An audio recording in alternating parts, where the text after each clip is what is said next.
All right, it's your boy Coach K. We actually about to get busy. We're gonna do abs and we're gonna do legs today.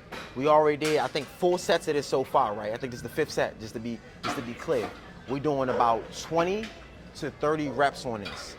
I like to keep it super basic when it comes down to the ab work, but y'all gonna see some of the ab work we're gonna get busy with today. So remember, when you're doing this, make sure, I talk about this all the time when we're using machines, make sure machines are properly adjusted. When we get in, you're not pulling through, you pulling through the elbows, squeeze the abs, stretch out. Crunches, these weighted crunches. Make sure you keep the tension out of the lower back and make sure we do what? We keep it in the core. Squeeze the core. I always say get nice and fluent with what you're doing. Nice and fluent with what you're doing. Nice and easy. I'm gonna show y'all some money today. We gonna get busy today, Rube. We got King Rube holding the camera. Y'all gonna see him hold it down in a second. And remember, a beautiful thing about abs is you can actually be explosive. Some people love to think that you need to slow it down when it comes down to abs, but you can actually get a nice, good contraction on the abs when you're explosive on that crunch. Just make sure you control out on that stretch out. On the stretch out, remember, when we're controlling out through the abs. We're not controlling out through the lower back. We're controlling out through the abs. Stretch the abs.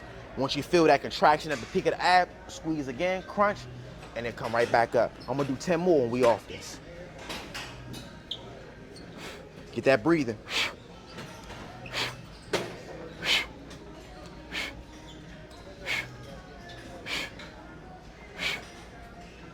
And I try to get y'all to understand that breathing is going to be very vital when it comes down to the negative and the positive motion, because if you're breathing out, you're actually contracting your abs a lot more at the peak of the motion.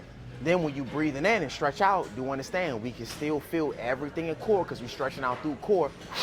Breathe out, it's going to contract the abs a little bit more as you're contracting it through the motion. Let's get it. He about to get me in the bag. I'm going to be real with y'all. I don't even know the name of this exercise. This motherfucker right here worked.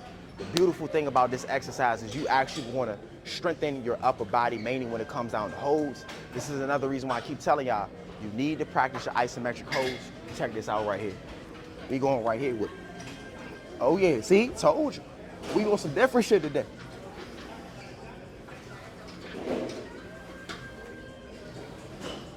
Only 10. So I know I keep talking about make sure you master the basics. The reason why we master the basics is so when it's time to step it up, that shit nice and easy. We're gonna keep it simple. We're gonna do 3 sets of 10. If 10 get too easy, you know what we're gonna do? We're gonna turn it up to 15. Let's get it.